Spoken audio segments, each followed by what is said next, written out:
Hola amigos, un saludo cariñoso. No hace mucho tiempo os ofertamos la posibilidad de que preguntaseis lo que desearais en torno al fenómeno extraterrestre, a la línea que nosotros llevamos de trabajo de presentar todas las posibilidades de existencia de vida extraterrestre sobre la Tierra, y en este caso nos preguntasteis si había bases submarinas en el fondo de los mares de nuestro planeta, en los océanos.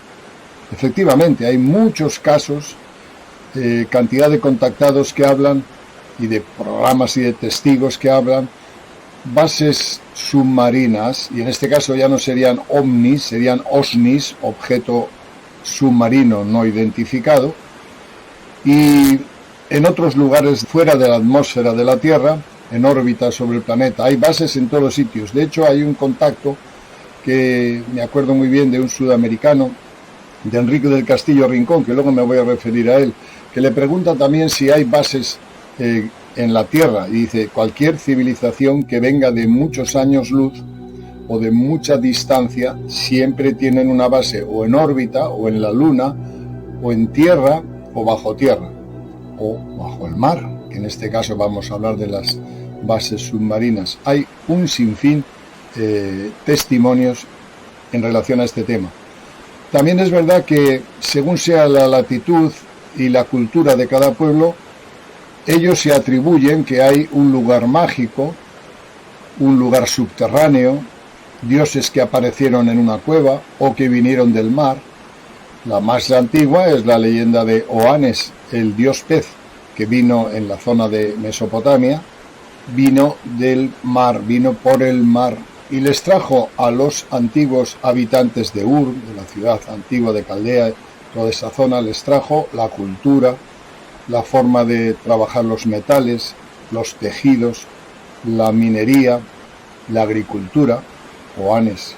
Hay muchas culturas que hablan de eso, incluso de seres que vinieron de Hidrae, de la constelación de Hidra, incluso personajes de África como los dogones y otras tribus hablan también que los dioses salían del mar, venían, cohabitaban o tenían alguna forma de contacto con los humanos y luego volvían a aparecer o desaparecer por el fondo del mar.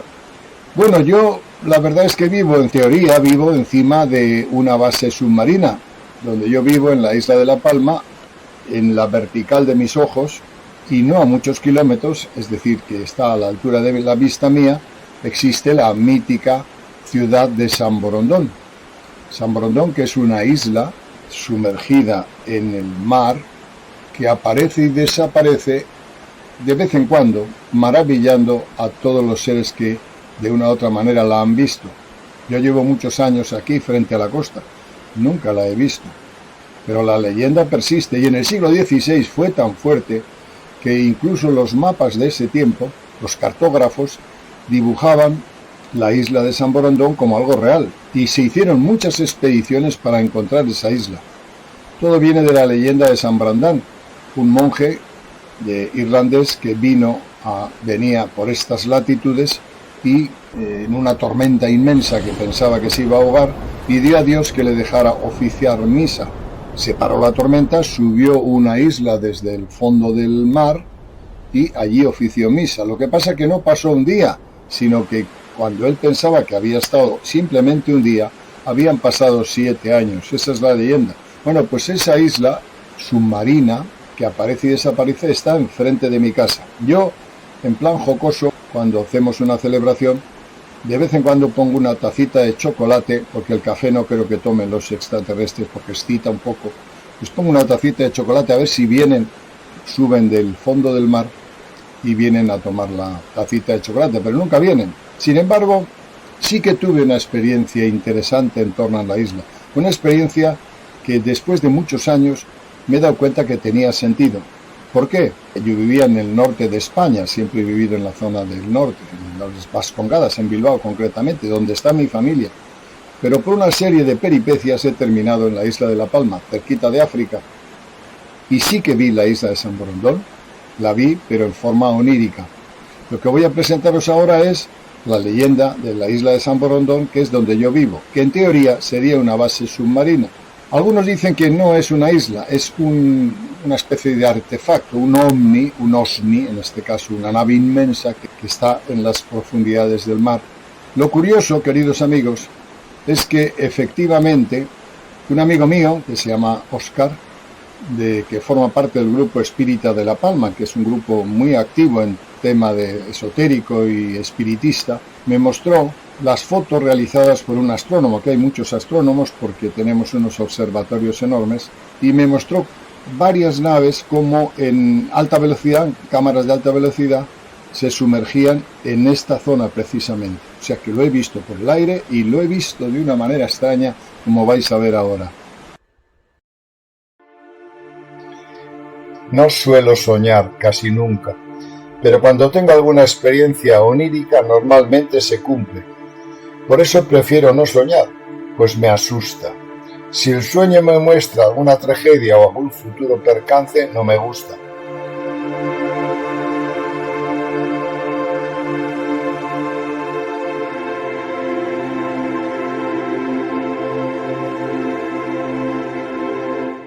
Un día viví como si fuera realidad cómo subía una montaña al final de la cual había una casa pintada de blanco. Era una casa como las que existen junto a la mía en esta isla, pero yo entonces no conocía La Palma. Me adentré en la misma. Tenía una decoración sobria, de campesino. Había un viejo armario de madera ajada de pino. Corrí el armario y vi un túnel que descendía hacia el fondo. Era un túnel negro, como de tierra volcánica. Después de un largo tramo accedí a una ciudad en ruinas, en la que se veía todavía el humo de los restos de casas, calles y ornamentos abatidos por una tragedia. Me acerqué a lo que parecía una antigua biblioteca. Tomé un libro que estaba lleno de polvo y vi que en sus páginas había una escritura igual a la que se puede ver en los antiguos templos egipcios. El paisaje era sobrecogedor. Justo después de un rato aparecieron dos personas jóvenes que parecían contemporáneos míos y me dijeron: «Nos ha dado permiso Fidel Castro para hablar contigo. Te hemos enseñado el lenguaje de la Atlántida. No se lo enseñes a nadie». No entendía nada. Los jóvenes desaparecieron y yo ascendía por el mismo túnel hacia la superficie. Este sueño se dio al tiempo de terminar uno de mis libros, La clave 22, que podéis bajarlo de mi página en formato PDF. Es un libro que habla de la vida subterránea del planeta. Una vez que terminé el libro y con el sueño todavía circulando por mi memoria, le envié un ejemplar al presidente de Cuba, Fidel Castro, con una dedicatoria que decía: «No sé lo que pinta usted en mi sueño, pero por si acaso le envío este ejemplar». Nunca me contestó. Por aquel entonces fui invitado a dar una conferencia en Benidorm sobre el tema OVNI. En dicha conferencia hablé de este sueño y de la ciudad que vi, que sin duda eran restos de la antigua Atlántida.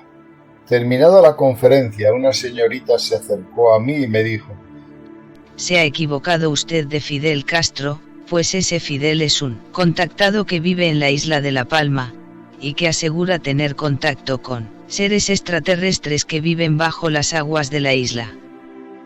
Me quedé de piedra, pues no solo no sabía nada de dicho señor, sino que todavía no conocía la isla. No pasó mucho tiempo que fuera visitado en mi casa de Navarra por Mauro Barreto, presidente de la Asociación Espírita de La Palma. Mauro, una excelente persona, director del Instituto de Tijarafe, me invitó a dar una conferencia en los llanos de Aridane, la segunda ciudad de La Palma. Yo acepté encantado.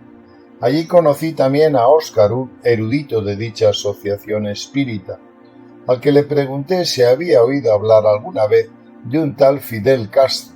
Por supuesto, Es un buen amigo que dice estar en contacto con extraterrestres. Le pedí su número de teléfono y aprovechando la estancia en la isla le llamé. Tardó escasamente 2 horas en presentarse ante mí, mostrándome su carnet de identidad, donde efectivamente aparecía su nombre, Fidel Castro. No me acuerdo de su segundo apellido. Todavía fue más la intriga cuando me dijo que me conocía, que sabía que iba a llamarle y que me había visto en mi sueño, pues él era quien me había enviado a las 2 personas que antes he citado. Me dijo asimismo que le buscara en el mundo astral, pues él todas las noches se desplaza a San Borondón, pues era el guardián de la puerta, que concedía el acceso a dicha mítica ciudad. Lo que Fidel me contó era alucinante. Han pasado los años y todavía le veo de vez en cuando en Los Llanos, que es donde vive, y tomamos un café arropados por nuestra locura narrativa. Y aquí me encuentro escribiendo este relato a la vez que por mi ventana se asoman los reflejos plateados del mar que cubre, según me dijo Fidel, los restos de la Atlántida y la ubicación de una enorme nave gigante que habita en dichas latitudes marinas y que sale y entra a placer cuando le viene en gana. Y digo esto porque Óscar, otro amigo común, me enseñó varias fotografías ralentizadas de naves que se adentran en el mar en la zona de Montaña Mato, que es donde vivo. Y la locura aún continúa sorprendiéndome, puesto que unos años después conocí a una mujer psíquica quien me contara que bajo las aguas de la isla había existido hace milenios una ciudad llamada Sartax, una ciudad que albergaba un santuario de sabios de lo que se conocía como la Atlántida, y que la biblioteca que yo había visto en mis sueños se ubicaba en dicha ciudad. Es por esto que dije en un principio que no era cierto del todo que no conociera San Borondón.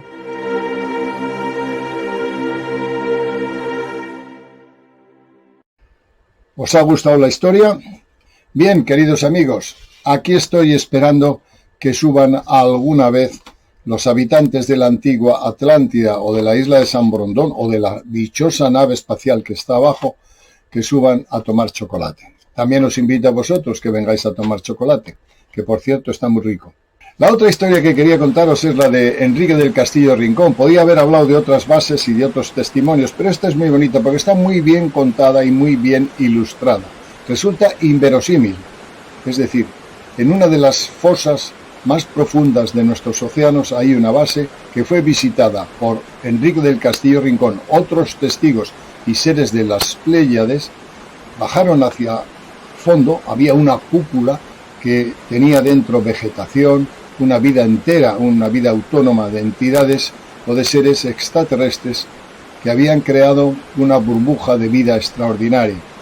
Y allí se entrevistó con extraterrestres y le dieron un mensaje que curiosamente, por eso he escogido esta experiencia, se ha dado al 100%. Le hablo del cambio climático, de la situación social y de la situación política que íbamos a tener en este tiempo. Y como todo aquello que se dio hace 40 años, esta historia es de hace 40 años o algo más, como se ha dado, voy a sacar la historia, voy a ilustrar la historia. Os dejo, por tanto, con Enrique del Castillo Rincón y su experiencia a la base submarina. El libro habla también de la base a los Andes, otra base que está en superficie, pero esta es muy bonita. Fijaros entonces a ver si es cierto que todo aquello que se dijo en su día y que lo podéis comprobar en el libro se está dando ahora. Por eso lo he sacado, como antes he dicho. Una historia apasionante. Espero que os guste. Año 1975. Fecha 29 al 31 de enero. En un lugar entre el Junquito y el poblado de Carayaca. País: Venezuela. Destino: una base submarina.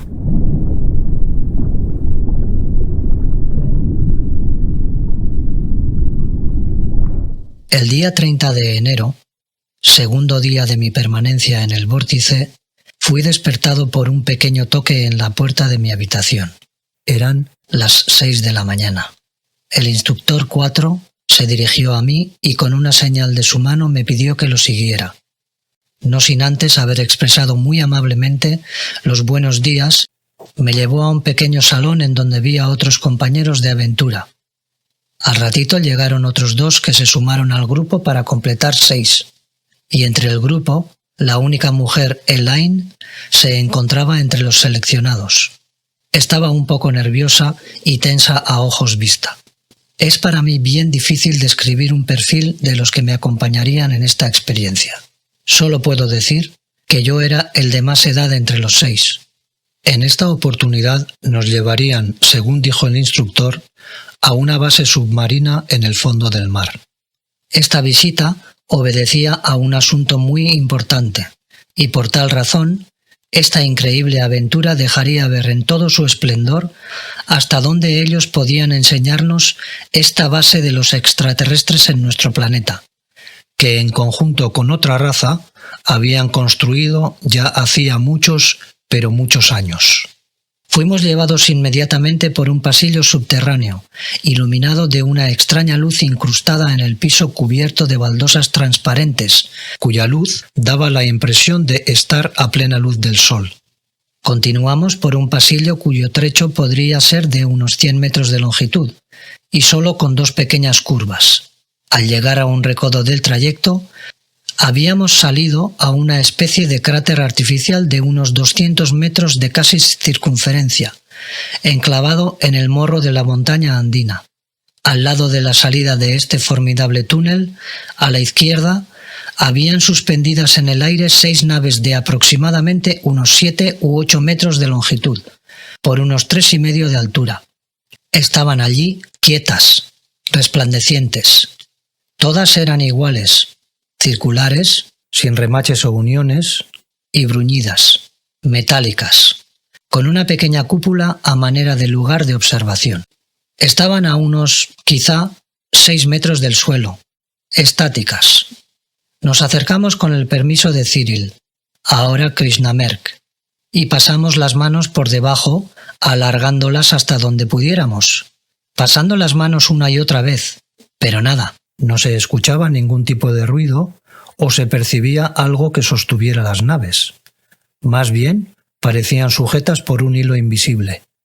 Solo una ligera sensación de algo eléctrico se sentía en los vellos de los brazos al pasar las manos debajo. Sus trajes muy ligeros, sin insignias, de color mostaza y ajustados a sus cuerpos, pero notándose plena libertad de movimientos. Desde el lugar en el que fuimos acomodados, en unas sillas sumamente cómodas y bien abullonadas, nos daban la posibilidad de ver cómodamente cualquier objetivo, ante un cristal a manera de pantalla o visor. No escuchábamos ningún ruido, ni sentíamos algún movimiento. En pocos instantes salimos lanzándonos hacia un despejado y claro cielo azul. Bien pronto empezamos a ver el alejamiento de las grandes moles montañosas de los erizados Andes suramericanos. Los hilos blancos, casi plateados de los ríos que determinados corren hacia su destino atravesando las cadenas montañosas.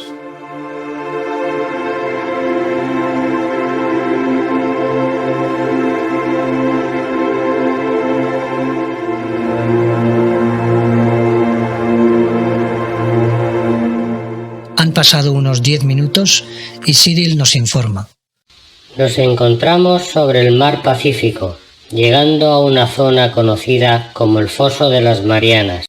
La oscuridad inicial en la persecución del fondo marino hacia donde nos dirigíamos fue de improviso iluminada violentamente. Comprobamos que el elemento líquido era rechazado por la nave y no le rozaba siquiera.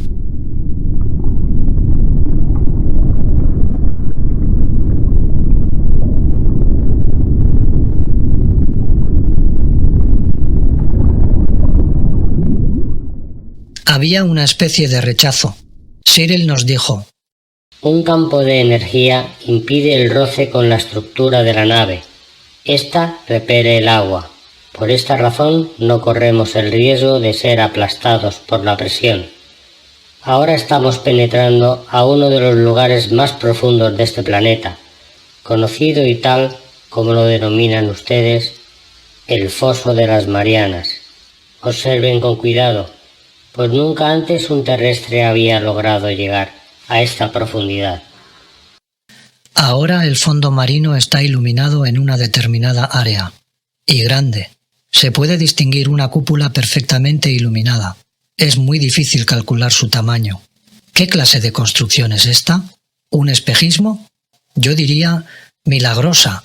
¡Qué maravilla! Cyril nos dio una pequeña explicación para aquietar nuestros pensamientos. Estábamos asombrados frente a lo que teníamos ante nuestros ojos. Peces extraños que nunca habíamos visto y que estoy seguro permanecen sin catalogar. Vegetación marina y pequeños arbustos raros, que se podían casi tocar con las manos.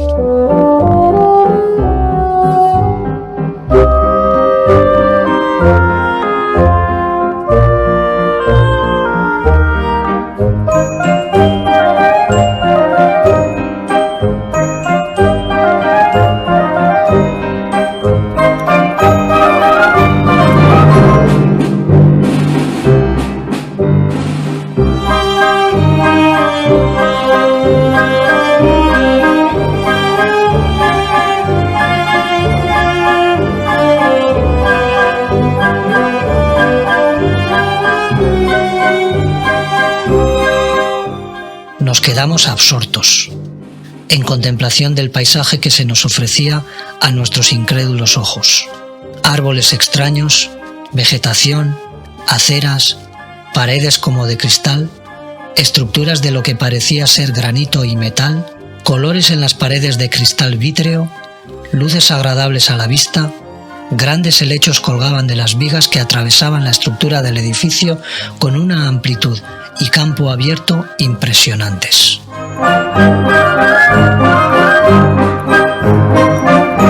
Algunas de estas plantas tienen la característica de producir oxígeno purísimo. Todo esto pertenece a otra realidad para nosotros. Aquí se ve claramente que estas estructuras serían el sueño ideal de cualquier ingeniero o arquitecto. Seguimos a los dos tripulantes hacia un edificio. El suelo estaba saturado de piedrecillas brillantes por todos lados. Se podían ver otras pequeñas y diminutas que, según nos afirmaron, eran de un metal triturado en partes de ese tamaño para solidificar el piso. Estos fondos son ricos en varios metales y existen depósitos de ellos en varias partes de los fondos marinos. En 2 o 3 minutos se abrió una puerta o abertura al otro lado de la pared cristalina y apareció un hombre sentado.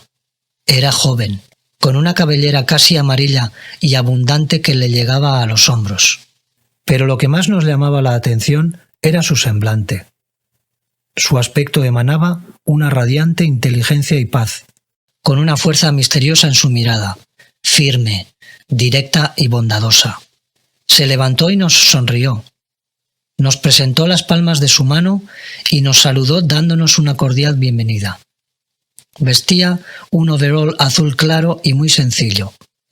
A diferencia de los que nos acompañaban, él sí tenía al lado izquierdo, a la altura del corazón, unos signos. Ignoro qué podían representar, pero por la forma en que fue saludado por Cyril y el otro tripulante, no hay duda que es un personaje de alto linaje y autoridad. Nos informaron que era el responsable de la base. Nos miró detenidamente y nos dijo: Han sido traídos aquí en razón de que este planeta está amenazado por fuerzas oscuras muy poderosas.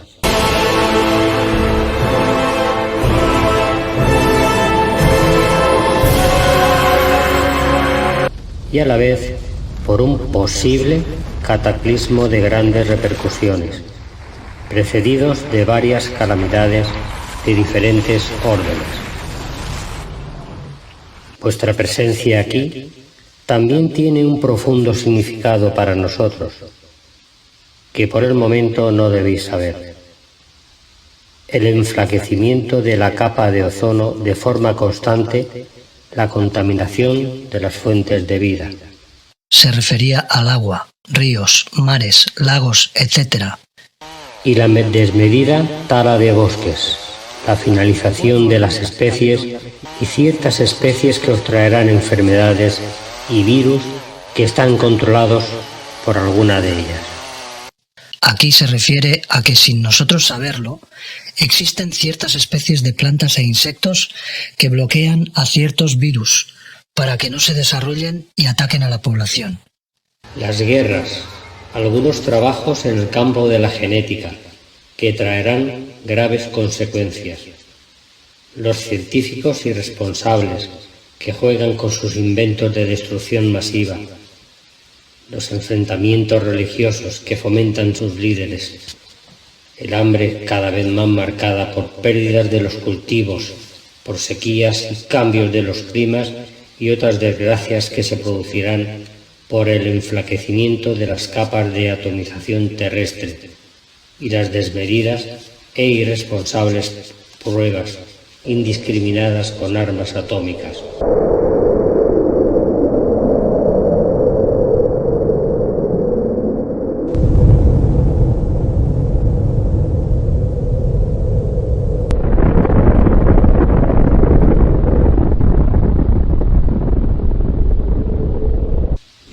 Y de otras fatídicas armas letales, llamadas de destrucción masiva y envenenamiento de la atmósfera terrestre, causando un desequilibrio en la vida de la propia naturaleza, produciendo un adelgazamiento del oxígeno vital y otros grandes males por negligencia e irresponsabilidad de vuestros gobernantes, políticos y los industriales sin conciencia que obtienen grandes cúmulos de dinero. Para nosotros sería muy fácil deshacernos de esa plaga mortal, pero eso les corresponderá a ustedes cuando una generación se levante con un conocimiento superior en base a lo aprendido y se establezca un nuevo estado de conciencia y existan leyes drásticas para aplicar a los que violen la ley. Estos cambios serán funestos para toda la raza humana. El hombre tiene que aprender. Esto se traduce en cambios peligrosos para sus organismos y para el equilibrio de la misma vida. Todo nos indica que los gobiernos de ciertos países insisten en continuar con estos experimentos y no les agradan las críticas de los buenos hombres de ciencia, que han lanzado varias veces sus voces de advertencia sin ser oídos y algunos de ellos que han sido encarcelados para acallar sus voces. El efecto invernadero, llamado así por los científicos, está a las puertas de sus terribles consecuencias para todos los países en menor o mayor escala. De esta manera, corren el riesgo de graves movimientos geológicos de la corteza terrestre, peligrosos deslaves y terremotos cada vez más frecuentes, maremotos y huracanes, tornados, lluvias torrenciales fuera de control y sequías como nunca antes se vio, muertos por frío y por calor. Esto, unido a que existe un movimiento en la corona solar que puede aumentar estas calamidades, los científicos deberían observar este inusitado y complejo desarreglo solar. Esta información se debe a que nosotros también estamos siendo afectados de alguna manera. No queremos que jueguen a salvadores, anunciando de una manera abierta estos acontecimientos. Deben de ser muy prudentes. Si está en vuestro carácter y en vuestro corazón, entonces deben de comunicarles estos informes primero a sus gobernantes. No tomen otro camino diferente a usar con inteligencia y prudencia lo que escuchan y ven aquí. El espíritu del hombre tiene una herencia estelar. Volved a vuestros países y pensad muy bien antes de hablar. Somos hermanos. Llegará el momento que tengamos que aparecer ante los ojos del planeta. Esto ha sido ya contemplado, pero los cambios los tenéis que realizar vosotros.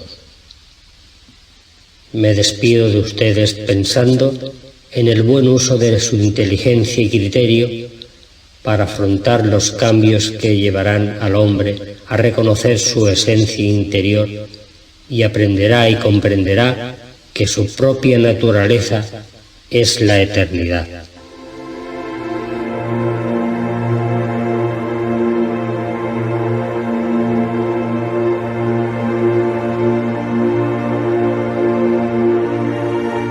Con una mirada quizás de tristeza por lo que nos espera en estos años hasta terminar el presente siglo y lo que serán los años futuros del tercer milenio, cuando se vean los cambios y estadísticamente nos demos cuenta de lo que se ha cumplido y realizado, viendo que los crímenes y corrupción están minando poco a poco toda la civilización y los cambios climáticos inicien la cuenta regresiva, nos daremos cuenta de que perdimos por orgullo una legítima oportunidad de mejorar y salvar al planeta con sus especies, y hacer de este nuestro hogar, un refugio maravilloso para vivir en sana convivencia fraternal, con todas las razas y credos de este nuestro ya agobiado planeta.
Un nuevo personaje se unió a nosotros, haciéndonos parar a todos como si hubiéramos sido militares para saludar a un oficial.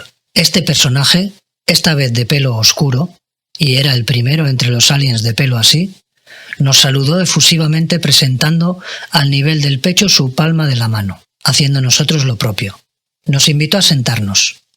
Todos mirábamos al nuevo extraterrestre con inusitado interés.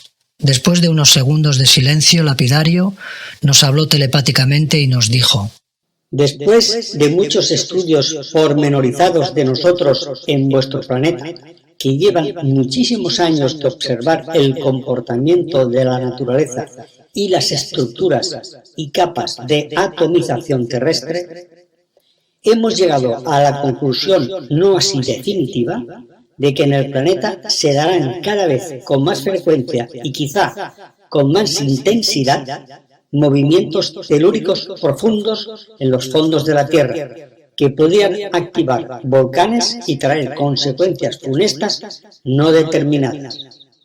Sin embargo, es hora y momento de que queden informados de que, sin poderlo predecir con exactitud, vendrán unos cambios que podrían ser desastrosos para unas zonas de algunos países y lugares de la Tierra. Según los extraterrestres, algunos hombres de ciencia y gobiernos saben de esta tremenda posibilidad que acecha constantemente a nuestra civilización. Al igual que ya hace muchísimos años sucedió aquí en la Tierra cuando desaparecieron otras civilizaciones devastadas por terremotos o inundaciones enormes procedentes del mar.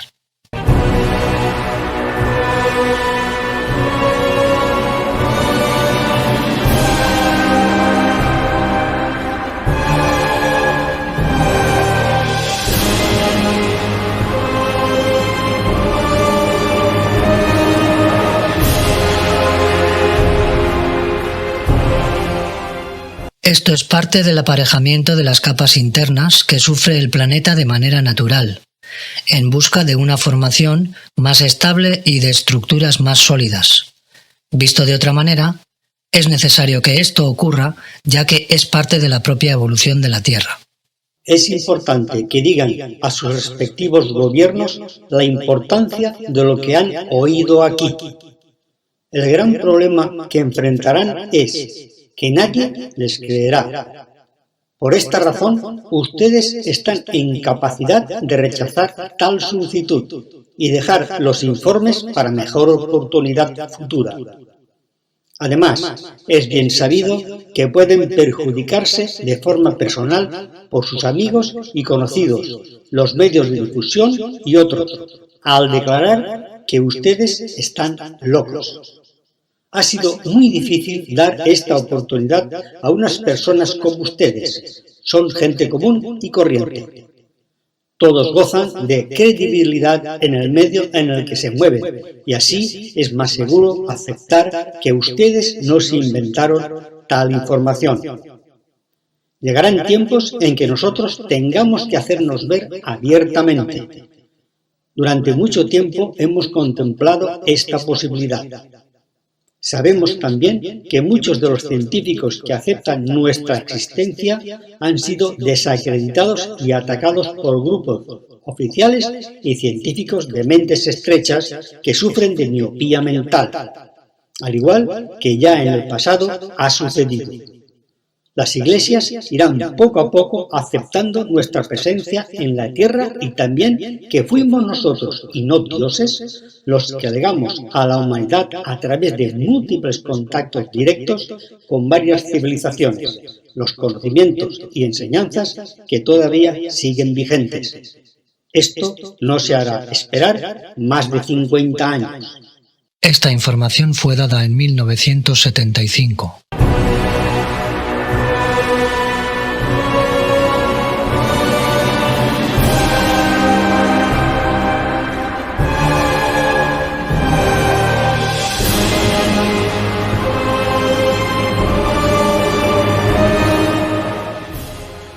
En vista de que cada vez es más grande la creencia general de nuestra existencia, también sabemos que la otra fuerza no ceja en penetrar los niveles de la sociedad terrestre para dar equivocadas informaciones, para manejar y manipular a su antojo a los débiles de mente y de espíritu, que por maquinaciones de estos encubiertos infiltrados han socavado los principios básicos de una sociedad en procura de rescatar los valores del espíritu.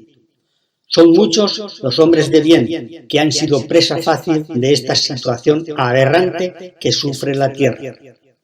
Los principios básicos de una civilización en procura de una mejora interior han sido alterados.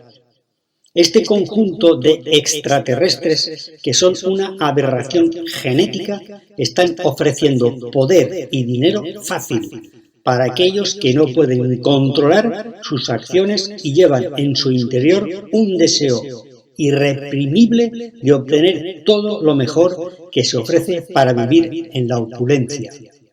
Miradles y observarán la miseria que arrastran con ellos y sus familias.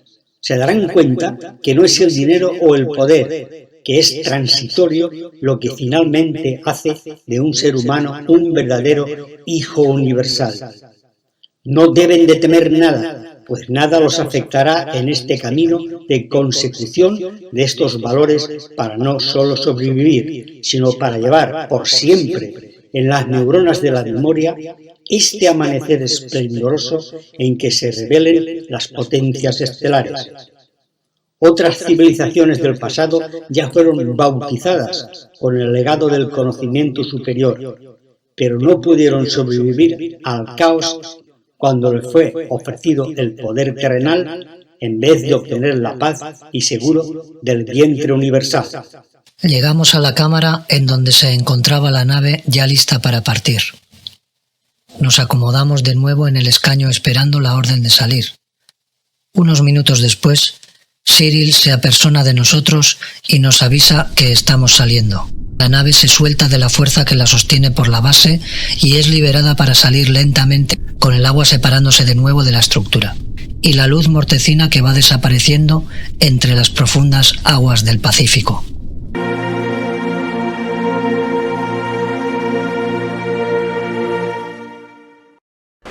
la posibilidad de que existan bases submarinas en los océanos es cierta. Por lo menos hay muchos testimonios de cómo seres han visitado esas bases. Hay seres que han entrado, digamos, con sus naves en los fondos marinos. Hay unas cuantas, incluso hay alguna que habla de la fractura que existe bajo el mar, de seres que están procurando cuidar o arreglar esas fracturas volcánicas. Hay de todo tipo de experiencias e historias, pero creo que con estas dos que os he contado respondemos a una de vuestras preguntas del cuestionario. Hicisteis casi 1000 preguntas. Bueno, vamos poco a poco respondiéndolas, tanto así como en el blog que tenemos. Un saludo cariñoso, gracias por acudir a nuestro espacio y procuraremos estar a la altura enviando vídeos más interesantes todavía.